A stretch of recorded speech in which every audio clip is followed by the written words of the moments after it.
CBN to clamp down on currency speculators, restrict diaspora remittances. Welcome to Business Daily. I am Yusuf Akogu. We take our business top stories.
Glad to have you back. Now we look at the stock market and indeed how the data went down yesterday. Indeed, the market closed in the negative 33, 0.18%. It went down yesterday. In fact, the gain of last week was completely eroded yesterday. The volume of trade yesterday, 259.041 million, value at 4.204 billion naira in a days of close to 6,000 deals as well. We look at the gainers quickly. The top gainers on the day, of course, the like of Cornerstone Insurance gaining 9.32% there to close at 1 naira 29 kobo on the day. Of course, Omatech also closing, of course, they're positive there, 8.82%. It went down to close there at 37 kobo. Of course, TIP also closing positive as well, 8.51%. Of course, there 1 naira and 2 kobo. It closed on the day. Of course, on the flip side, the losers, of course, internal oil down yesterday 9.90%, the biggest loser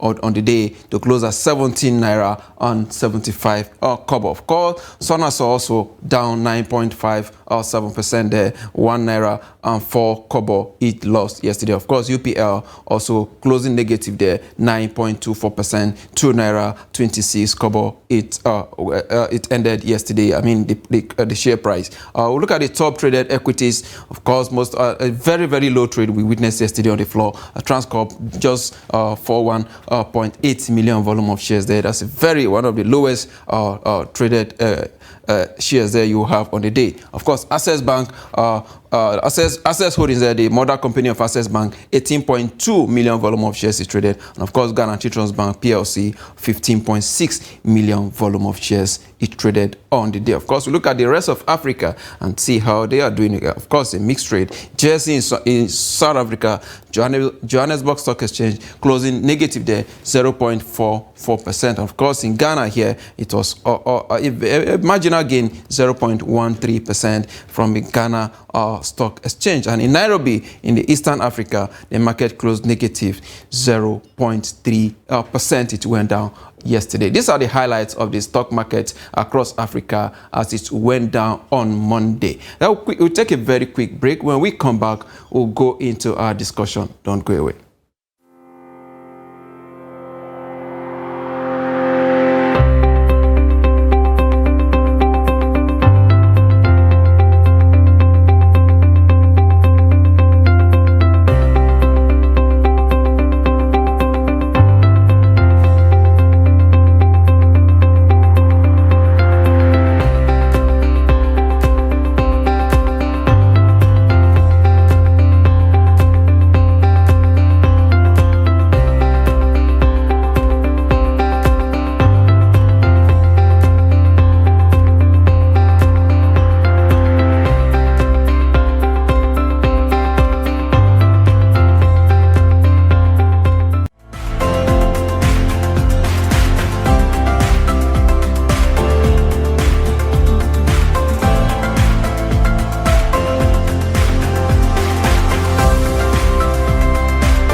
Glad to have you back. It's still Business Daily right here on Trust Television, and we're going straight into our discussion.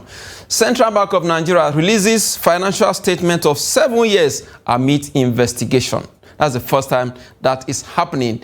For 7 good years, there was no report from the Central Bank of Nigeria. And I have joining me right here in the studio a chief economist with SPM Professionals, Mr. Paul Alaje. Glad to have you on Business Daily. Thank you so very much for having me. Yes, let's start this way. For 7 straight years, there was no report from the Central Bank of Nigeria.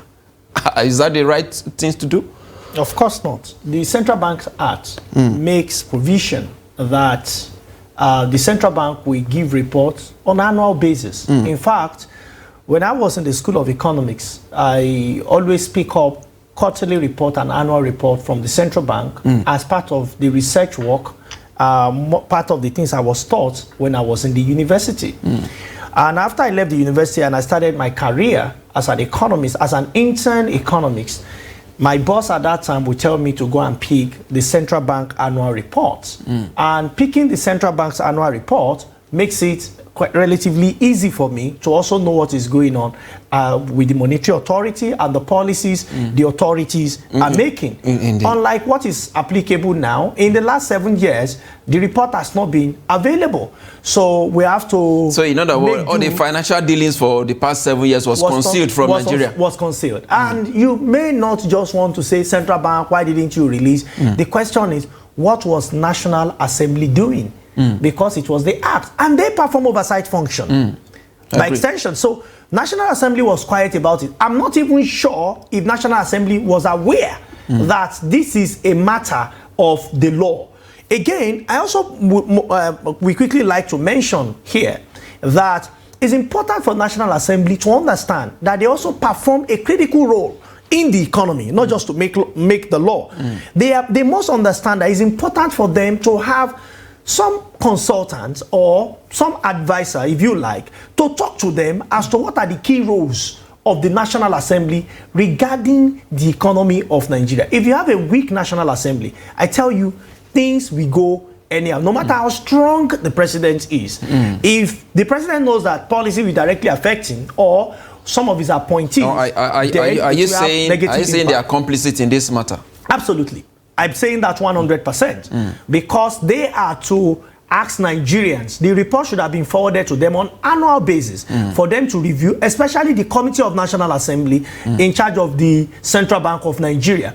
It is when that report is submitted, it will therefore be gazetted for you and I to have access to it for our own decision making. We need to know what's in the mind. We need to know the spendings. The truth is, if our central bank is very weak, or if the position of central bank is not healthy, as we have seen in recent time, then it will affect the naira in your pocket, because foreign investors will not come to bring their investment into Nigeria. And when they come, or when people invest in this economy, that is when the strength of naira will in fact improve. But that's not what we've seen. Of course, according to the report. Yes, let's quickly look at some of the key findings from that CBN report there. If my director can quickly put it on the screen so that we can see, of course, these are the key findings. A profit after tax of 3.8 billion there. That is up from about 75 billion it were in 2022. Of course, look at the borrowing of the CBN from JP Morgan, Goldman Sachs. All this sum up to about 7.5 billion in 2021. This is huge. The question is, was National Assembly aware of this borrowing? From the record that is available, the answer is no. Except the National Assembly knew through the backdoor, and Nigerians is not aware. Two, we've tried to research when the report came out. We've gone to look at if the Debt Management Office was aware. It's not anywhere in the report of Debt Management Office. So do we say that Central Bank can borrow money without the National Assembly, without the Debt Management Office? It is not in any of the laws of the Central Bank of Nigeria. Indeed. There's even more. We can still get that report again on the screen there from my director there. Of course, there's also another borrowing there of about 1.5 trillion. That is about 6.3 billion naira in foreign currency forward, which are forex obligation in order to make to foreign investors. All these things were actually concealed from Nigerians, from the general public. I agree with you 100%. When you look at the borrowings that the central bank had taken on behalf of the country, where maybe the president was aware, but I can tell you that as a person and as an economist, with the kind of opportunity to information we have, we're never aware of this information. The implication is when you start making laws based on what you thought was in place. For instance, President Tinubu, I believe, was making law based on what is on foreign reserve and this, making policies, I beg your pardon. But when we now saw the true picture, we saw that maybe those policies shouldn't have been made in the first instance, because with what we are seeing now, and I must give something to him, at least instituted the investigation to happen on the central bank. Maybe we will not have seen all of this. And I think there are other agencies of government that we may also need to look at so that we can have a better days ahead as a country. You know, during the president opening his inaugural address, he did say that there's going to be a house cleaning at the Central Bank of Nigeria. Is it the result of what we're seeing? I think 100% is a result of the house cleaning that he mentioned, that we are having this report come out. Let's also look at that report again. It was also alleged in that report that the CBN was actually funding the federal government budget deficit. In that report, yes, as the case may be. Yeah, but that should not be new to means. us. Yes, that should not be new to us. Ways and means, I had the conversation twice in this studio, and I had it all over the media in Nigeria. Ways and means, yes, was supposed to be certain percentage, I think 5%. 5%, but what we had was close to over 30%. More than 30% in the real sense of it. When you look at, not for the last year, which was 2022, it was far more than 30%. But National Assembly came and tried to pad it to make it, because the budget deficit of government is a deficit that the National Assembly had already made provision for government to borrow money externally or internally through the raise of treasury bills, bonds, or to sell foreign bonds such as Eurobond and so on and so forth. The provision had been made. But in a case where these things were not done and government saw a soft landing in ways and means, which was supposed to be short-term loan, you quickly collect, and as soon as you get receipt, you refund, because the cost is high, even on government. It used to be NPR plus 3% plus 3%. That's a lot. As at that time, NPR was about 16 going to 17. So government is paying between 20 to 21, 19 to 21%, which was the range the government was paying. That is why when you look at where central bank made most of the money, it was still from the Nigerian government. So the question is, how can you be robbing Peter to pay Paul most of the time? But what do you make of the approval of the Senate with regard to the ways and means? The approval of the Senate is to use a way to quickly clean up the mess. That's what I saw, because there is nothing to explain the rationality behind what the Senate did. And I think that going forward, the Senate must make law that 2/3 of Senate, not absolute majority, not less than 2/3, and I'm tempted to say 4/5 of Senate, must agree for that number to be adjusted in future. If not, any other thing, any president can come, he knows members of the Senate, 1, 2, he has a person in central bank. They can keep shifting the goal pole in the middle of the game. So here is it. If the law is very strong that you are in government, your job is to generate revenue, your job is to work strictly because you are the #1 citizen of the country. That's right. And the central bank play one of the most critical role in the entire economy, being the chief controller of the monetary policy, which is one of the major legs all the economies stand on. Then we know we cannot just adjust the policy just because it favors us. So because people could take advantage of all of this, you know, the burden of 15% on the economy of the previous year's revenue, it is huge, and I hope that this will not be the case in the coming period. I want to look at the section 38 of that CBN Act. He did say that as amended, recognize that the federal government can have a temporary deficiency of budget revenue for which the central bank may grant temporary advances to the government. Will you say this section was abused? Absolutely, because that refers to that's what led to the ways and means that we all spoke about, and the percentage has been grossly abused. So that abuse cannot be overemphasized. The central bank should have, the central bank knew, because this is not the first time central bank provides such support to government. But you know, when a central bank is not submitting reports, when a central bank is also not playing according to the rules, then it will certainly have impact. Watch it. Most manufacturers, unlike what we have seen in the past, they grown. Why? Because they don't have access to FX. So and we hear that we have up between $34 to $38 billion in our reserve. How come that this money could not get to those that need it the most? Where have they gone? So, but in recent time, we now realize that we don't have up to any $30-something dollars. The situation was, in fact, more precarious than we thought, and we have been envisaging and we've been projecting. So, but it's fine. Now the report is out. So, how do we boost the foreign reserve? I think that should be the conversation. Everybody absolutely. Should be talking about. We're going to get to that, but quickly, let's listen to the acting CBN governor. He spoke yesterday about how to strengthen the naira. Let's take that track up. And one of the things we discussed were what could be done to stabilize and what could be done to improve the liquidity in the market and also the goings-on in the various other markets, including the parallel market.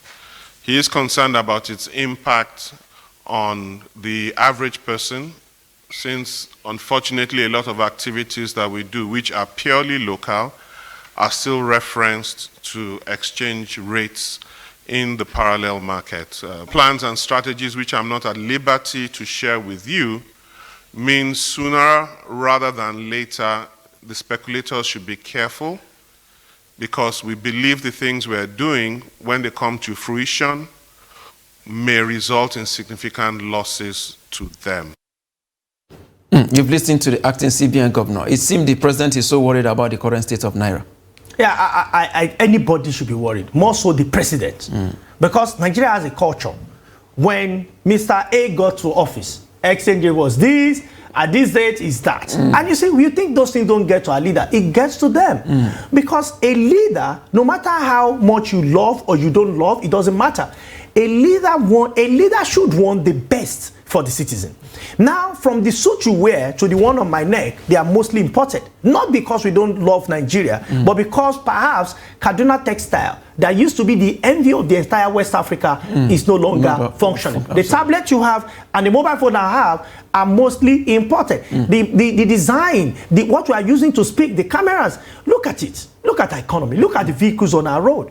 Apart from us, human beings, and I'm also tempted to say, in case your middle name is Tokumbo, maybe you are also imported. Most things are imported to Nigeria. So when central bank says they are going to provide strategy, it's a welcome idea. But I must quickly put a caveat, because no matter what monetary authority is doing now, it will be a stopgap measure. It cannot be a permanent measure.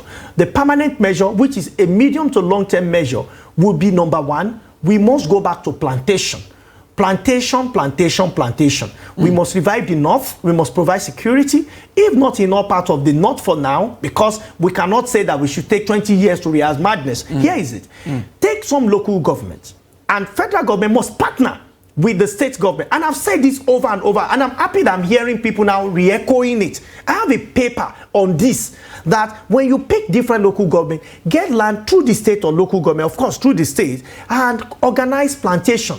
From the north, it could be somewhere in Jos for sweet potato, for potato, Irish potato, and go to Kogi State, where they are blessed in abundance in terms of cashew nuts, or to Osun State, where you can get cocoa, or to Edo State, where you can get palm kernel. Check all those areas, you know, and organize farmers, provide security, make use of core members. They are to serve the nation, not anti-parts nursery and primary school. They are being posted to. There are military that works with them. Let this farming plantation be part of the orientation camp, and don't limit it. We have a lot of unemployed individuals, over 40% youth unemployment. Run program. President Buhari in his administration has said he was going to employ youth after the NSAS protest. What came after that was some youth were organized and maybe grass cut. The job that they did was not highly productive. I'm not saying government did not make effort. Yes, the government made effort, but the productivity of the job is nothing to write home about. So, but if you focus on agriculture, which is, of course, large-scale, organized, structured farming, then we can be talking about moving to the next level. And what is that next level? Manufacturing, processing, and most importantly, production. This is what can take us out of the woods. An economy that wants to float currently under the flotation that we are right now must be an economy that produces. China produces. India is producing. Most countries of the world are producing. But for ours, I doubt production is still very missing in the equation of things. So, in other words, we need to move from what some people call consumption to production. Well, you can use this slogan anyhow. The truth is, I'm an economist. And I can tell you, for all countries that have developed, I mean, America has American plantation, UK has UK plantation, German has German plantation. They did not stop at plantation level. They graduated from plantation to processing it, to manufacturing things, to exporting, which is, of course, is the end product, where you can now add more value, because as you are producing, you're already on the way of import substitution. Then you now promote export, so that to a large extent you can say your economy is there. If you don't do that, whether you use the slogan for any political individual is not a major concern to me. My concern is, how do I put people to job? Are you aware that mills, rice mill, are shutting down in Kano? Are you aware? Are you aware for a moment that paddy is so scarce now? Now the price of rice jumped from 33,000 last month to 45,000 this month, just within 1 month. Why will National Bureau of Statistics call that on inflation? Will they say it's marginally? We're expecting the number anytime, any moment from now, to say what the number will be from the Bureau of Statistics, and for us to know that when you float without having a backbone, either in your foreign reserve so that you can attack, or you have a viable, productive, what's it called now, production sector, which is backed by energy power sector, then we are going nowhere. And that's the policy we have seen. And I hope that those you're saying that I did listen to you. did say that Naira may even go as far as 1,500. Absolutely, it may get to $1 if we continue like this. Yes, are you saying probably we took the cart before the horse? Honestly, that's what we did. We did not observe the figure, and I said, well, the president people, maybe they didn't have the full information of the monetary policy. Of the monetary policy, and that is the only explanation that could be given, because we're expecting investors to come 2 months down the line. The first place investors will go is monetary. You know, I mean, sorry, portfolio investment. Portfolio investment is the easiest entry. I've been watching the market. The market has not grown significantly. And you go and check the trade reports. Trade report will be out. Check what the Bureau of Statistics will report on that trade report. So, clearly speaking, I don't think they gave the president all the information required before he endorsed. Probably the brief that he took before he took office was not properly given. I think so, because one, this report was not out. So that's the only excuse I can. Or perhaps was he in a haste to make some changes? I think subsidy removal was in rush. And I've said that time and again. I've granted interview here on so many other credible platforms around the country and outside the country to say that don't remove subsidy if you don't have a refinery, functional one. I've seen somebody recently mention that you don't need refinery to, and I asked the person, and in case you know him, tell him, can he clap with one hand? If you can clap with one hand, then say that first of demand and supply. On one hand, we are saying first of demand and supply to educate price. On the other hand, we say we don't have supply. Our supply, our faith, I mean, our destiny depends on other countries. What if there is war in that country? What happened when Russia invaded Ukraine? Price of diesel jumped. We did not commit any crime. There is nothing that changed. It's just Russia invaded Ukraine. Imagine if the 4 refineries in Nigeria were functioning and Russia invades Ukraine. That would not be any of our business. Today, that war is our business. And someone is saying that all the jobs that would have been created, it really does not matter. Are we really serious here? Because you see, if you don't bother about economics, it will bother about you. Now you talk about solution now. A solution, you provide some solutions. So what do you think the president should do now? A deed has been done, decision has been made, new policies has been rolled out, and in a way it's not favorable to the economy. First of all, we need to reverse some of those policies. It may not be in absolute term, but you see, a leader is the one that knows when decisions are wrong and is willing to take corrections. That's a leader. Now, when the president said we were going to, president spokesperson said they were going to do 8,000 naira out, I was among the people that spoke on all platforms. And I carefully explained why that policy will not work. I was happy when there was a reversal of policy. It does not mean the president is weak. For me, he's indeed a strong man to have said this will not have benefit. Therefore, he brought another one. And I was the first person to also say that, yes, the one you brought now is better than the previous. However, However, there's a condition, there's a caveat. This new one you brought, the number of the people you want to provide it for are too small. So what should you be doing? 100,000 for SMEs is too small out of 40 million. What fraction is that? You must look at minimum of 5 million people for it to have impact. If not, you will spend the money, it will look like Anchor Borrowers program. No impact. Two, government wants to target out of 15,000 manufacturers, want to target 75, not 75, not 7,005, 75. Meanwhile, you need to target not less than 1/3, 5,000, over 1 billion. These are policies that we should make, and I'm hopeful that the president will somehow reconsider and push up this number so that the impact will be tremendous. Unfortunately, I don't know how much time I have. IMF is already contradicting herself, telling Nigeria, increase tax, reduce money supply, do this. All of those things will put us in the grave. 1986, they made the same policies for us. We went down the drain. In 2000, in the early 2000, they spoke with President Obasanjo. Some of the policies were supposed to be implemented, but some were rejected, some were taken. In the last dispensation, IMF under Christine Lagarde came to Nigeria and said, we're in a fantastic position.